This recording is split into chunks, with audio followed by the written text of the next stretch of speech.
Hello Year 3, this week we are going to be looking at a portrait, but we're going to be doing something a little bit different with it today. So you're going to need a couple of materials, so once I've told you what you'll need, I'd recommend probably pausing it, collecting what you need, and then coming back and watching the rest of the video.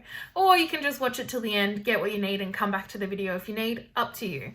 So there are two options you can have for this week. So if you are lucky, and you've got some coloured paper at home, you'll need coloured paper, scissors, glue, and your drawing stuff. If you don't have any coloured paper at home, you'll need white paper, some coloured pencils or textures, scissors, glue, and your drawing stuff. All right, they're your two choices. So if you're lucky like me and you've got coloured paper, you're grabbing coloured paper and all your cutting and drawing things. If you don't have any coloured paper, you're going to grab your white paper, your cutting and drawing things, and some coloured pencils or textures. So, let's go. Okie dokie. So, I've got a white piece of paper which I'm going to use as my base for my artwork. I've got some coloured paper, my scissors and my glue. And of course I have somewhere, where did I put it? My grey lead. I've got a mechanical pencil today. So, if you don't have coloured paper, I'd like you to start by grabbing a white piece of paper, and all you're going to do is basically make your own coloured paper. So I'm going to start by just colouring in some sections with my textures. For something like this, textures is good because it's really quick. If you don't have textures though, don't stress. I think I'm going to put a piece of paper down so I'm not mucking up my desk. I'm going to put similar colours together so they sort of blend together.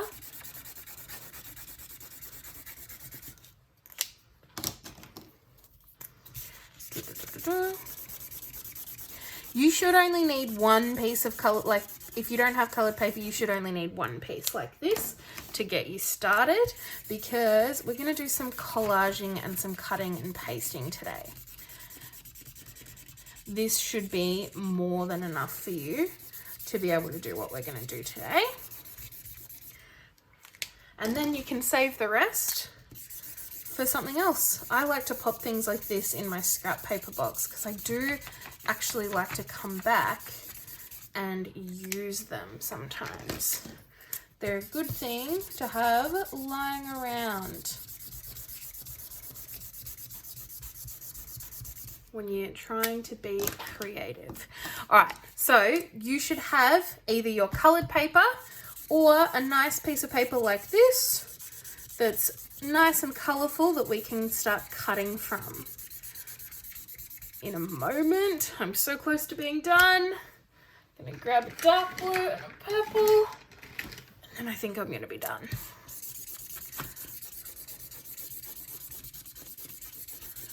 Okay, like I said, we're doing a portrait, but it's going to be a bit different to things we've done before. So bear with me while I do all this strange stuff. Okay, I've got my nice coloured sheet of paper now. It doesn't have to be perfect. Mine's definitely not. Now I can get rid of this. All right, so I've got a lot of junk on my table today.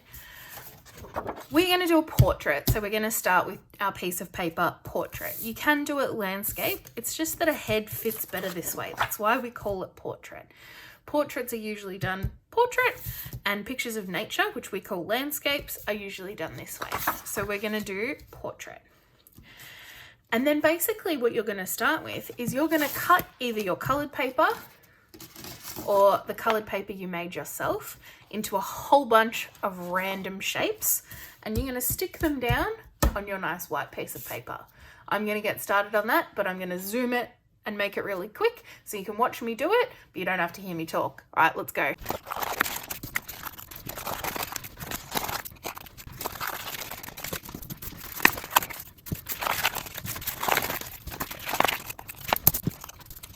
Okay, so I've now got a whole bunch of random organic shapes, and all I'm going to do is randomly put them on my piece of paper.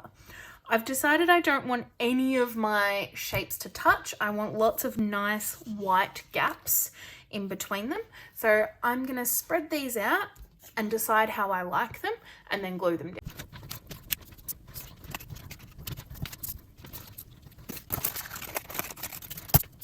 Okay, I've arranged my shapes and I'm happy with where they all are.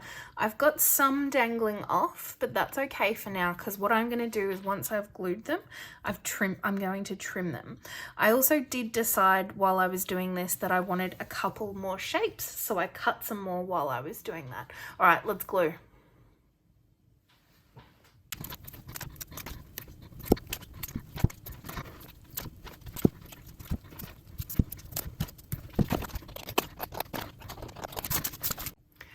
All right, so I've trimmed the little dangly bits off of my collage, and I've cleaned up my little workspace a little bit so that I can focus and work and not have a whole bunch of things in the way.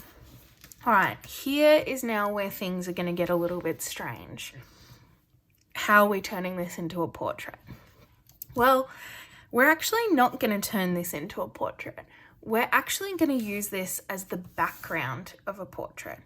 So what you're going to draw is a face over the top of this. So you're going to use all of the skills that we worked on last term to draw a face on top of this collage background. So just like we did last term, you would start with your head, and I'm going to draw quite lightly, but still try and make it dark enough so that I can see all my lines over the colored paper. So this is a new level of challenging that we haven't had to deal with before. So I'm going to start with my head just like we normally do, and then I'm going to very lightly do the grid halfway and halfway and halfway here. Just the exact same skills that we've done last term, sorry. Then I'm going to start my eyes.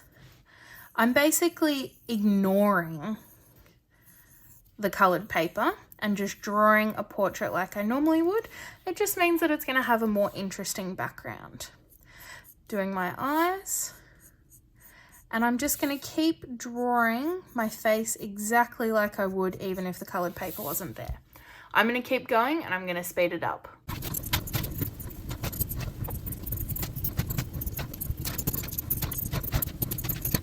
All right, so I've got the rough shape of my face in.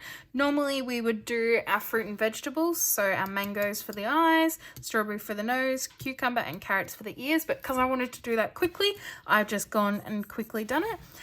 Then I'm gonna go in and add all my detail like I normally would.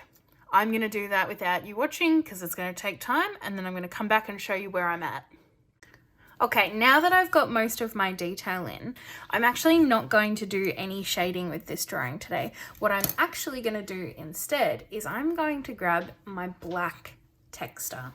So I'm going to grab my black texture out. This one goes through the page a little bit, so I'm going to put a piece of paper down to protect my table. And instead of shading, I'm actually going to go over all my lines with the black texture so that it really stands out against this brightly colored background. So it's just going to be outlines.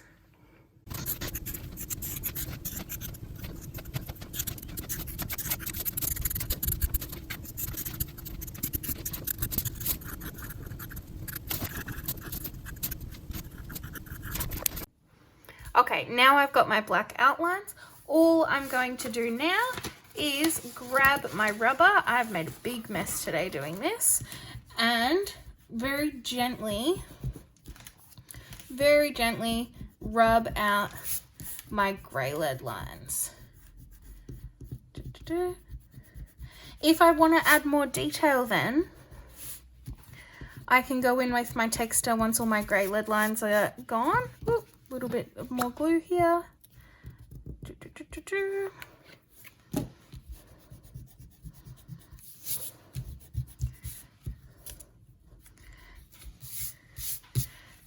A little bit more glue there.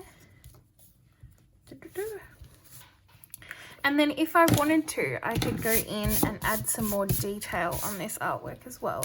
So if I wanted to try and add in a little bit more around here, bit of a line for her nose, maybe some more shading around her hair just so that her ears stand out a bit more. I can also make my lines a bit thicker if I wanted to. Try and give some texture in her lips. I wish I hadn't done that. I don't like that, but that's okay. It's all part of it. And then we've got what is really a pretty simple drawing, but we've been able to make it a lot more interesting by giving it a really cool, funky background.